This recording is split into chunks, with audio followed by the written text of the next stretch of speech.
Sorry, that's good. Start. Too many things to think about, isn't there? But I'm just going to read from the Bible about what we've been looking at this morning. And what I'm going to be sharing with you is something, obviously, the same story in a kind of different format. But hopefully every time you hear it, you will see something new and fresh.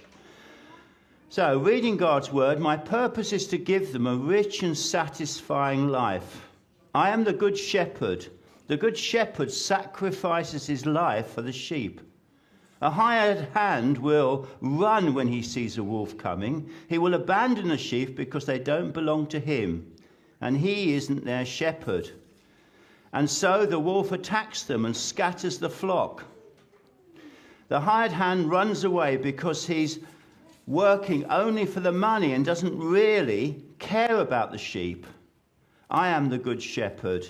I know my own sheep and they know me, just as my Father knows me and I know the Father, so I sacrifice my life for the sheep. Thank you.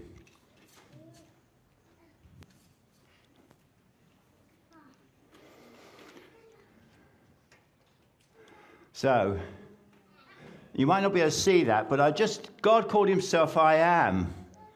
You know, it's a strange thing to do it because we've got Sammy who calls himself Sammy. I'm Chris, but God called himself I am when he spoke to Moses. And he said, I am who I am. And why did he say that? Because God is eternal, which means he lives forever. And that's why he's always with us. He's always I am. Sorry about it, it's a bit green and a bit faded, but Jesus called himself many things, and I know that's what you're looking at in this particular series. And we've got this list here, haven't we? I am the bread of life. I am the light of the world. I am the door of the sheep, the good shepherd. He called himself things that were very familiar to most of the people. Like a shepherd, there were lots and lots of shepherds in those days. And we all know what light is. We all know what truth is. He wanted people to know who he is by comparing himself to everyday things. So he called himself a good shepherd. And there were lots of shepherds in those days. Shepherds weren't thought of as very good people. You know, often they were thought of as people you do want to associate with, but there were a lot of good shepherds, and Jesus is a good shepherd. So he said this. Jesus says that you and I are like sheep. I've got bar here. It says that without someone to help them, the shepherd, we lose our way, get lost, and we will need help to live and to find good places to eat. I don't know if you've ever thought of yourself as someone who wanders a lot and gets lost, someone who does need a shepherd, but I'm telling you, we do in this world need a good shepherd. And a good shepherd will make sure that the sheep are always safe, day and night. He spends his time with them, looking after them, making sure that they are happy and well fed. If one is injured, he will go and help. The sheep are his life.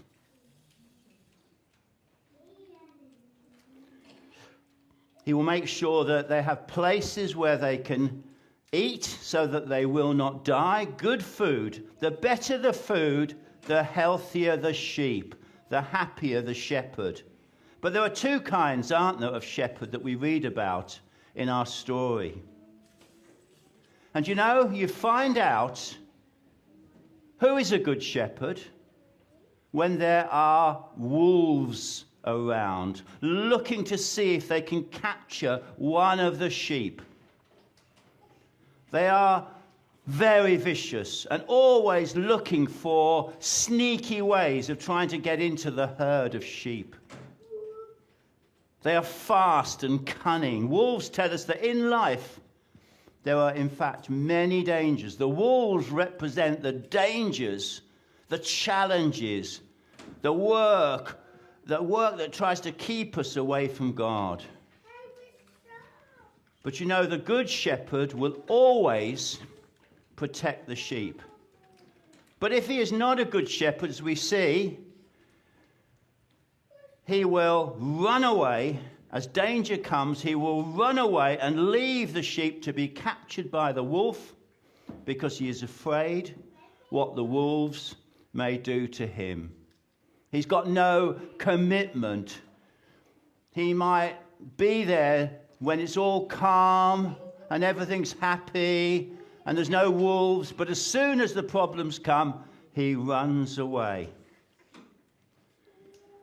Jesus is the good shepherd who will not leave his sheep. Remember the story of when there were 100 sheep and one disappeared, and he would leave the other 99 behind and go just for the one, just for you and me, just for the one. He would give his life. At night time, the good shepherd will put the sheep in a sheep pen to make sure that they were safe when it gets dark, because when it gets dark, that's a very, very dangerous time for the sheep. The good shepherd, it says, lays down his life for his sheep. That's what it's all about, isn't it? Jesus wanted people to know that he is like the good shepherd. And he proved it by giving his life for his sheep. He wasn't going to let those wolves get hold of the people, of the sheep, the people represented by the sheep. He would give everything for them. For us, for you and me, because he loves us, his sheep and his people. He loves us. He will never leave us or forsake us. And you know, he gave his life for us. Behind me is a cross. Put there. Just happens to be there in a sense whilst I'm talking about this story, but he gave his life on a cross so that we can be free from sin, death, and the devil. You know, boys and girls, mums and dads, one of my favourite verses is in this little section. And it talks about he wants us, the word was used, verdant. He wants us to have a good life. And he knows exactly the things that we need. And he can and will do it for us if we turn to him. So he is, I am the good shepherd. Jesus Christ is the good shepherd. Thank you.